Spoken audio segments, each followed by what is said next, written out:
Belai bekatong thokmani haiman rak phanyai kini barong gana Sarmanda Kumar Deborma asaima salhai ka foundation day obnorok sawai tini tabuk sajora senamboi sini hukum mukumono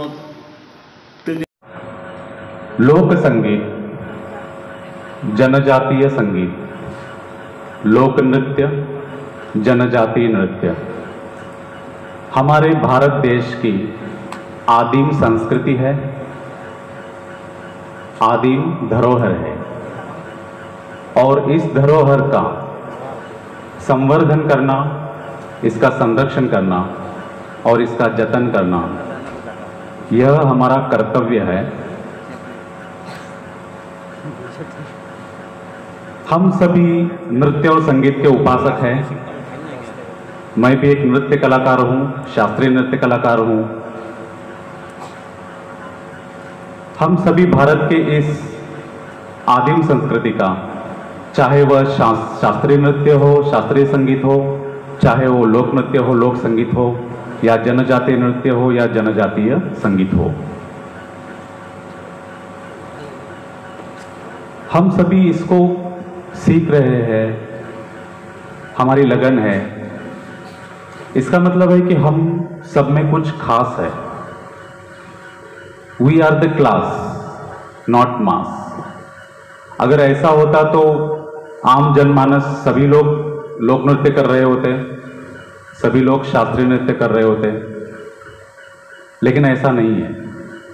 कुछ particular persons ही, ये लोक नृत्य हो चाहे शास्त्रीय नृत्य हो, लोक संगीत हो चाहे शास्त्रीय संगीत हो, सीखने की इच्छा रखता है, जज्बा रखता है और सीखता है इसको, इसका प्रशिक्षण लेता है। कुछ लोग ही ऐसे हैं जनमानस में जो ये कलाओं को सीखने की इच्छा रखते हैं और फिर कॉलेजेस में, संगीत विद्यालयों में एडमिशन लेते हैं। So we are the class, हम लोग खास हैं।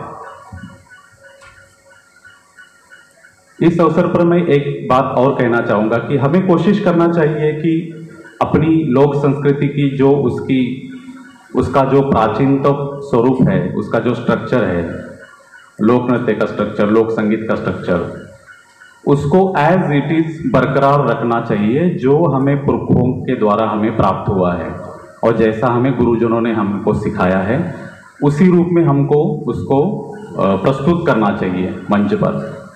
कितना भी आधुनिक जमाना क्यों ना आए, कितना भी कंप्यूटराइजेशन, डिजिटलाइजेशन युग क्यों ना आए, लेकिन हमारी ये जो कलाएं हैं, उसकी जो बुनियाद है, उसका जो ढांचा है, उसमें तनिक भी छेड़छाड़ नहीं होनी चाहिए। मॉडर्नाइजेशन के नाम पर, एक्सपेरिमेंट के नाम पर उसके साथ तनिक भी छेड़छाड़ नहीं होनी चाहिए। अगर आप एक्सपेरिमेंट कर भी रहे हैं तो उसके भी कुछ दायरे होते हैं, उसका भी कुछ रूल्स होते हैं, रेगुलेशंस होते हैं। तो ये हमें गुरुजनों से सीखना होगा पहले तो। ये मैं स्पेशली छात्रों के लिए बता रहा हूँ कि पहले हमें गुरुजनों से समझना होगा कि किस तरह से हम, अगर एक्सपेरिमेंट भी करना है तो कितने लिमिट तक हमको एक्सपेरिमेंट करना है। तो ये बात सभी लोग एक ध्यान में रखिए आप कि हमारा जो मूल नृत्य है या संगीत है, उसको उसी स्वरूप में प्रस्तुत होना चाहिए मंच पर। चाहे हम अपने त्रिपुरा में यहाँ प्रस्तुत करें, अगरतला में, या बाहर भारत के किसी भी शहर में प्रस्तुत करें, उसके उस मूल स्वरूप में ही हमें प्रस्तुत करना चाहिए, उसी पे हमारा फोकस होना चाहिए। एक बात मैं और कहना चाहूँगा, सभी माननीय विद्वज्जन मंच पर उपस्थित हैं। यहाँ कॉलेज में ग्रेजुएशन डिग्री तक लोक संगीत और लोक नृत्य में हमारे छात्र अध्ययन कर रहे हैं, लेकिन प्रश्न उत्पन्न होता है कि इसके बाद क्या?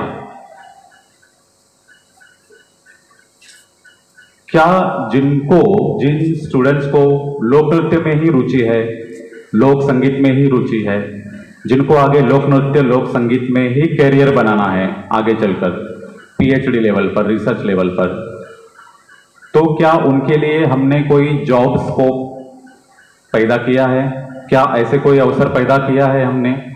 ये हम सभी को कोशिश करना चाहिए। इसके लिए मैं निवेदन करूंगा सभी हमारे मंच पर उपस्थित जो भी हमारे विद्वज्जन हैं कि हमको हमारी चिंता ये भी होनी चाहिए कि ये छात्र ग्रेजुएशन तो लोक नृत्य में, लोक संगीत में करते हैं, लेकिन मजबूरी में उनको बाद में शास्त्रीय नृत्य की तरफ जाना पड़ता है। तो ऐसा ना हो। त्रिपुरा में कहीं पे भी मास्टर डिग्री लेवल पर लोक नृत्य, लोक संगीत ये विषय नहीं है। तो ये विषय शुरू करने के लिए हमारा प्रयास होना चाहिए कॉलेजेस में और यूनिवर्सिटी में भी। तो इस तरीके का हमें कुछ प्रपोजल बना के हमको सरकार को ये निवेदन करना चाहिए। ये मैं सभी से निवेदन करूंगा इस मंच पर। मैं आपका ज़्यादा समय व्यतीत नहीं करूंगा। तो ये चीज़ें कुछ ध्यान में रखने लायक है छात्रों को, मैं सभी को। और मैं फिर से एक बार आप सभी को बधाई देता हूं आज के इस अवसर पर, और मैं अपनी वाणी को विराम देता हूं। हम भाई जो दोनों